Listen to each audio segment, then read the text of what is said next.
So in this video, we'll be talking about Alexia and Todd Napola because, well, they were just spotted together again.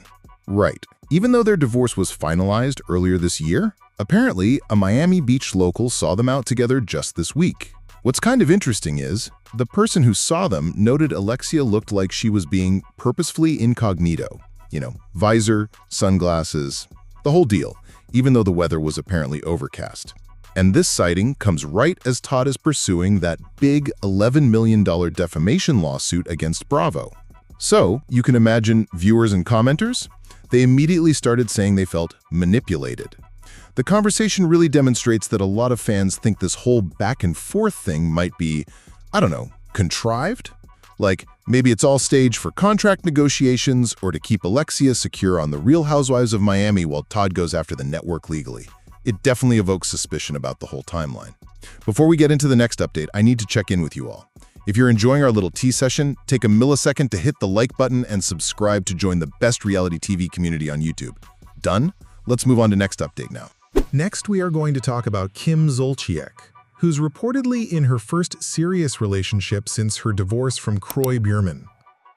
And, well, this relationship has now been pulled right into a pretty complex legal battle. You see, Kim's apparently quite serious with Kyle Mowitz. They reportedly started dating around April or May, which was like 20 months after Kim first filed for divorce from Kroy. Sources are clear that both Kim and Kyle had filed for their own divorces before they got together. No overlap there. And Kim still has her own place, by the way. Okay, so here's the complication. Kyle's estranged wife, Jillian Green, is going through this huge $100 million divorce with him. And Jillian actually subpoenaed Kim. Yeah, demanding a deposition and all communications Kim had with Kyle as part of their divorce proceedings. Kim was reportedly served the papers at her child's school, which is pretty intense. Her lawyers immediately filed to dismiss that subpoena, calling it unreasonable and oppressive, especially since Kim had already asked for a confidentiality agreement to keep her family out of it.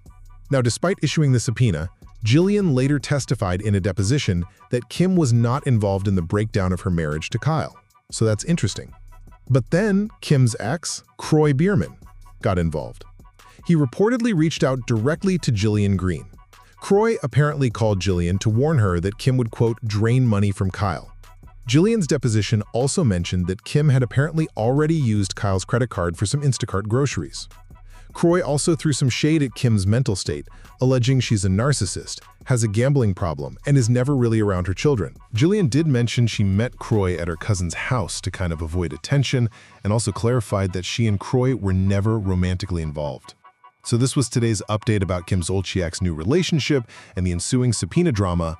Let's now move on to next update. Next, we are going to talk about the significant legal developments concerning Erika Jayne, who is, well, currently facing some serious setbacks in two pretty high-stakes lawsuits. You know, the reality star is really fighting substantial financial liability here, all tied back to the massive fraud committed by her estranged husband, Thomas Girardi, who's now incarcerated. So first up, there's this $18 million case brought by designer Christopher Sila. He's accusing her of basically falsely claiming he racked up nearly $800,000 in fraudulent charges on her credit card. And Erika just lost a really crucial procedural appeal. See, she tried to get the case tossed out early using something called a SLAPP motion. That's Strategic Lawsuit Against Public Participation. But the court ruled against her appeal on that denial. It basically demonstrates that her attempt at a quick shortcut, yeah, that failed. So this means the case is now heading towards oral arguments and maybe even a full trial. Now this setback comes while she's also dealing with an even bigger fight, that huge $25 million lawsuit from Thomas Girardi's bankruptcy trustee. Apparently, Erika is urgently trying to settle this one before the trial date, which is currently set for February 2026. The trustee alleges that Erika, through her company, got $25 million that was actually stolen client settlement money. And here's the kicker. The defense that she, didn't know the money was stolen. Legally, that might be irrelevant here. The whole situation really illustrates the strength of the trustee's claim under what's called fraudulent conveyance. This legal idea means if she received those funds without giving anything of equal value back, the money has to be clawed back for the victims. It doesn't really matter what she knew or didn't know. So now she's got to decide whether to risk insolvency by going to trial or figure out some kind of settlement. So this was today's update about Erika Jayne's ongoing legal battles. Let's now move on to next update. Next, we are going to talk about the latest Real Housewives of Orange County recap, which follows the ladies on a pretty dramatic cast trip to Amsterdam. So the episode basically tracks the housewives as they head off to Amsterdam. And, it wasn't just about the canals or, well, the legal cannabis. It was also chosen so Heather Dubrow could honor her father, spreading his ashes in one of his favorite spots. Okay, so even before they left, Shannon Bedore had this last-minute garden lunch for Jen Pedrunti and her fiancé Ryan. And naturally, the chat turned to marriage advice. You had Heather with her let them attitude, and then Tamra Judge got a warning from her own husband, Eddie. He pretty much demonstrated that her drinking makes her mean and advised her against it, for the relationship's sake. So tensions were definitely already there. Then, bam, they arrive in Amsterdam and the drama kicks right off. Emily Simpson, maybe after a bit too much champagne, starts stirring the pot. She asks Shannon about Tamra bringing up Shannon's dad's drinking. Well, Tamra didn't take that well and just went off, aggressively asking Shannon over and over if she was all, "See, Aunt?" Rough. Later, things got weirder. Shannon was really struggling after eating a space cake, right? And Heather decides that's the moment to question why Shannon's so tight with Jen, considering Jen's connection to Alexis. Jen clarifies, though, saying she'd skip Alexis's wedding to protect her friendship with Shannon. Meanwhile, Gina Kirchenheider was trying to give Gretchen Rossi some advice, telling her to stop stooping to Tamra's level in their fights.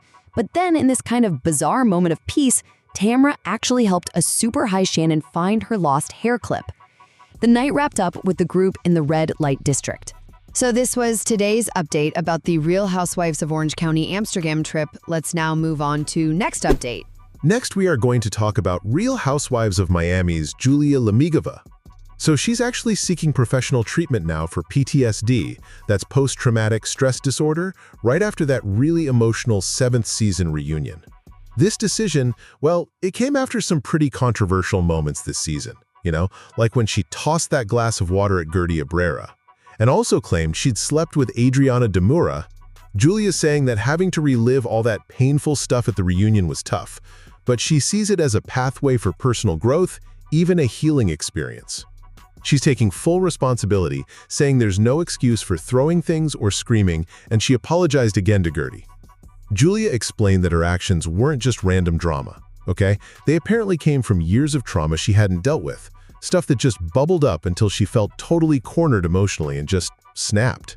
She actually called these antics a cry for help playing out on camera. And the trauma she needs to face? It includes the heartbreaking loss of her baby son, Maximilian Stern, who was just 5 months old when he died back in 2000 from shaken baby syndrome while with a nanny. Julie admits she was the queen of sweeping things under the rug, but now she gets it, she needs to confront these issues. That's why she's seeking professional help for PTSD. She stressed she needs help for this deep work, because she can't do it alone. And through all this, her wife Martina Navratilova has apparently shown her a lot of grace. Julia also reminded folks that English isn't her first language. She speaks 5, which sometimes adds to confusion. But she's committed to doing the work. So this was today's update about Julia Lamigova seeking treatment for PTSD. Let's now move on to next update. Okay, next up, let's get into the latest reality TV stuff concerning Shannon Bedore. So, Shannon was recently on Sirius XM's Jeff Lewis Live, and she touched on a few interesting things, right? First off, her ex, John Jansen, remember him? He just got married to Alexis Bolito on October 3rd. Shannon reacted, admitting the wedding looked pretty, but definitely threw a little shade, She highlighted how their People magazine story dropped just 2 hours later, kind of questioning their priorities. But ultimately, she seems over it, basically saying she doesn't give a shit, and that, well, time heals everything, and it makes you see more clearly. Then, shifting gears to RHOC, she confirmed the season 19 reunion filmed earlier this month. And get this, she was seated in the last chair. She mentioned she's never been there before, usually being in the first or second spot. That position, sometimes it makes you wonder if someone's role might be on shaky ground. She was right across from Heather Dubrow. But honestly, Shannon said she found the end chair quite nice, because she was kind of out of the drama mix for once, though she definitely still wanted to weigh in on the dark things that went down this season. And about that seating, did production put her next to Gretchen Rossi because they're allies? Shannon thinks maybe so. She actually defended Gretchen, saying she believes Gretchen has a very big heart and doesn't have a mean bone, despite any issues Gretchen might have with other cast members. So this was today's update about Shannon Beador's recent comments and revelations. Let's now move on to next update. Next, we are going to talk about the Real Housewives of Miami's Adriana opening up about that threat she made against Julia Lamigova, plus her rocky relationships, and maybe even making up with Marisol Patton. Okay, so Adriana, right? She did this really explosive interview after the Season 7 finale of RHOM, and it kind of lays bare just how intense things got. She made some shocking claims, especially about Julia Lamigova and Marisol Patton, and you really see why all this drama became so personal. Now, Adriana cleared things up about that big bomb threat she made towards Julia.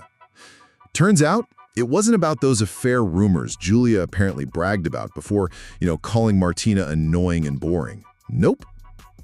Adriana claims the real issue was Julia getting a full facelift, while Martina Navratilova was battling 2 cancers, all alone. Adriana alleges Julia was so selfish she even had her daughter act as her nurse during recovery. She also mentioned Julia has a pattern of cheating, saying Martina even left her for good once in Paris over an affair, and Julia had to grovel for months. Adriana feels Julia just used her for friendship, a trump card maybe, and thinks the real Julia is out now, lacking sensitivity. Then there's Marisol Patton. Adriana admits calling out Marisol's wrinkled knees wasn't great, but says she was reacting, feeling hurt because Marisol was supposedly telling Alexia and Napella not to invite Adriana places. She called Marisol very conniving, even claiming Marisol tricked her into saying that ratchet versus wretched thing about Kiki Barth over the phone, then said, "Now you owe me." Still, despite all that, Adriana actually wants to reconcile with Marisol, though she feels other people kind of mess things up between them. Oh, and on a positive note, she and Kiki Barth, they're good. Kiki apparently understood Adriana meant miserable, not something truly nasty. So this was today's update about Adriana Damour's RHOM post-reunion claims. Let's now move on to the next update. Next, we are going to talk about the recent split between Next Gen NYC's Hudson McGlory and Ariana Biermann. So yeah, this breakup involves, Hudson from the show and Ariana, who's Kim Zolciak's daughter. And it kind of comes right after all this talk about them maybe getting married. Okay, so Ariana, she's 23. She actually broke the news first. That was back on October 14th, just on her Instagram story. She basically said, look, this stuff is never easy, but they decided to go their separate ways because, well, it's what's best for us right now. Pretty straightforward. Then the very next day, October 15th, Hudson responded on his story.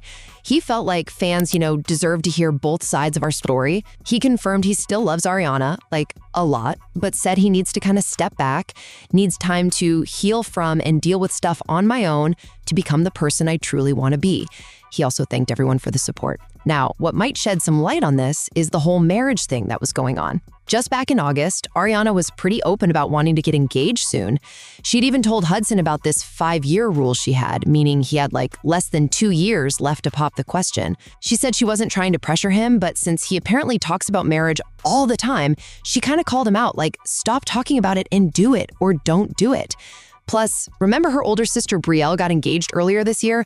Ariana mentioned that too, saying everyone's getting engaged, so,